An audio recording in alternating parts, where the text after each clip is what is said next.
Shalom semuanya. Sebelum kita berdoa, mari kita baca satu ayat ini dulu. Siapa menutup telinganya bagi jeritan orang miskin, ia sendiri tidak akan menerima jawaban. Amsal 21 ayat 13. Bayangkan dirimu sedang berdiri di ambang malam yang gelap. Doa telah Anda ucapkan berulang kali. Permohonan yang sama, tangisan yang sama. Tapi Tuhan tetap diam. Tidak ada jawaban.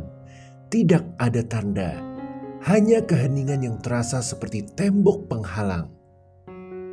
Bagaimana kita bisa bersyukur dalam situasi seperti ini? Apakah mungkin untuk mengucap syukur ketika segalanya tampak salah? Alkitab menunjukkan bahwa ucapan syukur bukanlah respon atas kondisi, tapi sebuah pernyataan iman dalam kondisi apapun.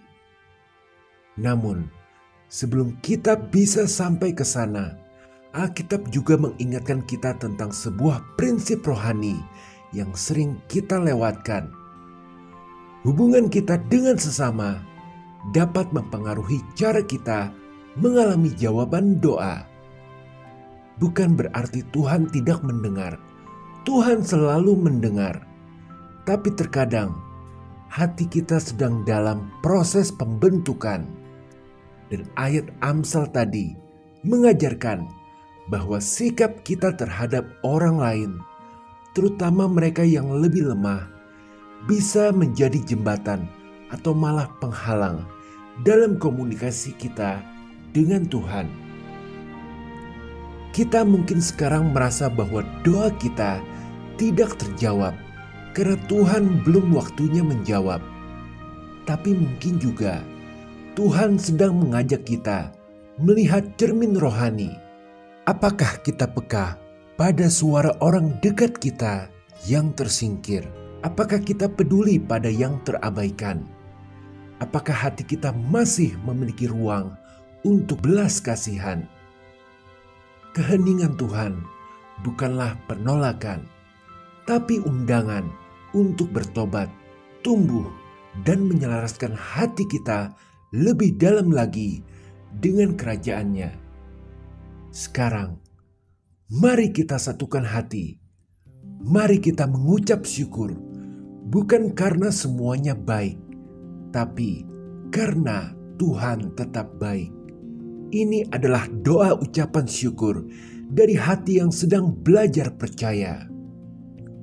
Ya Tuhan, Bapa kami yang bertahta di kerajaan surga, dengan penuh kerendahan hati, kami datang ke hadapan-Mu, bukan hanya dengan permohonan dan pergumulan, tetapi juga dengan rasa syukur, bahkan untuk jawaban yang belum Kau berikan. Dalam sunyi doa kami, Engkau telah mengajarkan bahwa tidak semua pertanyaan memerlukan jawaban segera. Dan tidak setiap doa harus dibalas sesuai dengan keinginan manusia.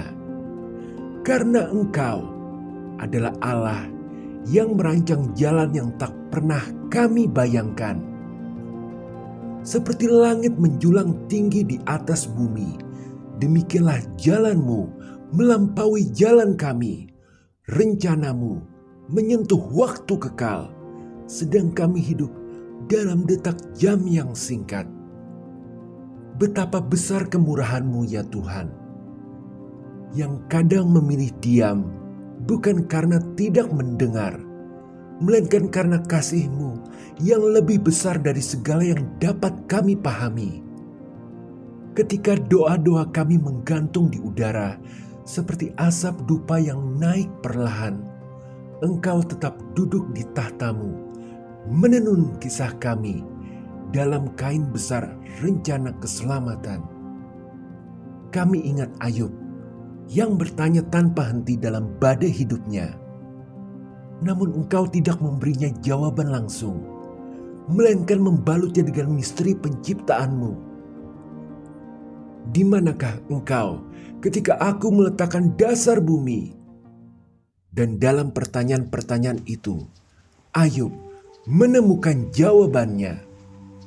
pengakuan akan kedaulatanmu, kebesaranmu, dan kasih-Mu yang tak terselami.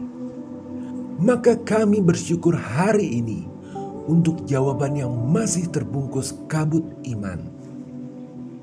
Kami percaya, ya Tuhan, bahwa dalam diam-Mu Engkau sedang bekerja. Dalam keheningan Engkau menuntun. Dalam penundaan Engkau menyetel hati kami agar selaras dengan irama surgawi.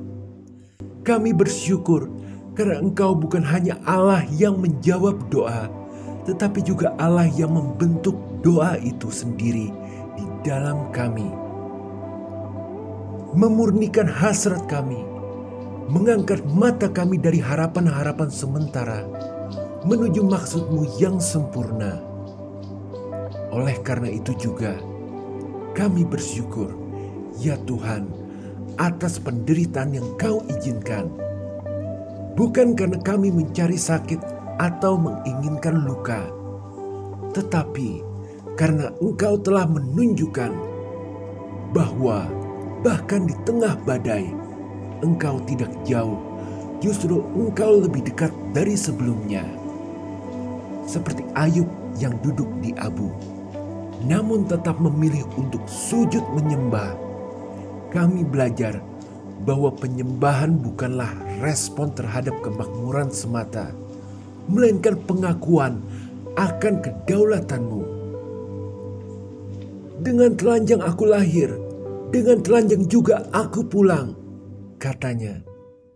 Dan dalam kata-kata itu, Ia mengajarkan kami penyerahan total kepadamu, Raja segala raja, penguasa segala usia.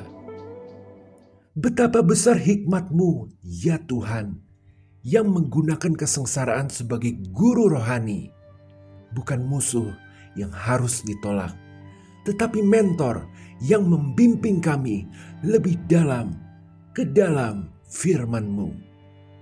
Dalam penderitaan, kami belajar hal-hal yang rasa nyaman tidak pernah ajarkan, tentang kerendahan hati, tentang ketergantungan, tentang kasih karunia yang tidak pernah habis. Terlebih dalam Yesus Kristus, anak-Mu yang terkasih, telah memberikan teladan terakhir dari semua penderitaan. Ia yang disesah, ditolak, dan dipermalukan demi kami. Namun dari salib itu terang terbit. Penderitaannya adalah pintu masuk menuju pemulihan dunia. Maka ketika kami menderita, kami tidak sendirian. Kami berbagi jalan dengan Sang Juru Selamat. Jadi kiranya penderitaan kami menjadi tempat persekutuan dengan Yesus, bukan lagi beban yang harus dipikul, tetapi sebuah panggilan untuk menjadi bagian dari karya penebusan-Mu. Ya Tuhan Yesus, di dalam setiap tangisan kami, Engkau mendengar. Di dalam setiap kelelahan kami, Engkau menopang. Dan di dalam setiap keputusasaan kami, Engkau tetap berkata, "Aku menyertai engkau." Terima kasih Tuhan. Juga ya Roh Kudus, Allah yang maha penuh kasih dan maha kreatif. Kami berdiri di akhir perjalanan doa ini dengan hati yang penuh syukur. Bukan hanya atas hal-hal besar yang telah Kau lakukan, tetapi justru atas hal-hal kecil yang kami miliki sekarang ini, yang sering luput dari pandangan kami. Hal-hal yang tampak biasa, sederhana, bahkan remeh menurut dunia. Namun dalam tangan-Mu, apa yang ada dalam diri kami saat ini akan menjadi alat pemulihan, pembebasan, dan mujizat. Betapa indahnya cara-Mu bekerja, ya Tuhan. Musa dengan tongkat gembala, Daud dengan batu-batu di sungai, bahkan seorang anak dengan 5 roti dan 2 ikan. Semua itu dapat menjadi awal dari kisah-kisah karya keagungan-Mu dalam hidup manusia. Engkau memilih yang lemah untuk mengguncang yang kuat, yang tidak terlihat untuk mengubah arah sejarah, dan dari yang kecil untuk melahirkan kelimpahan. Dalam biji sesawi yang terkecil, Engkau tanam kerajaan-Mu, kerajaan yang akan tumbuh menjadi berkat bagi seluruh bumi. Naungannya menyejukkan hati yang lelah. Dan dalam hidup kami yang sering terasa tidak cukup, tidak layak, atau tidak sempurna, Engkau tetap berkata, "Jadilah terang, jadilah alatku, jadilah bagian dari rencanaku." Sungguh kami mengucap syukur akan semuanya itu. Ya Bapa, kami juga datang dengan segala harapan yang belum terwujud, permohonan yang masih tertunda, rencana yang batal, dan mimpi-mimpi yang tak sampai. Namun hari ini, kami belajar untuk tidak kecewa atau putus asa, karena Engkau bukan sekedar penjawab doa, tapi Sang Seniman Surgawi yang menciptakan sesuatu yang lebih indah dari yang bisa kami bayangkan.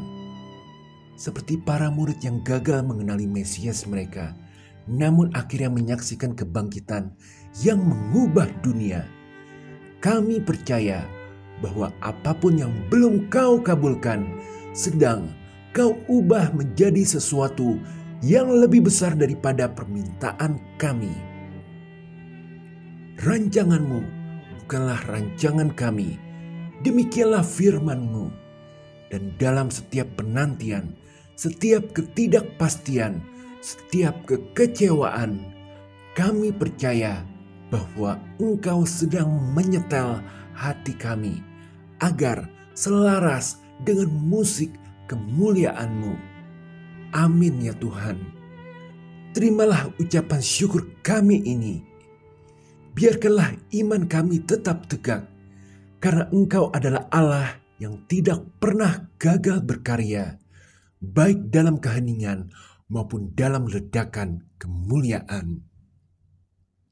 Di dalam nama Tuhan Yesus, kami telah berdoa. Haleluya. Amin.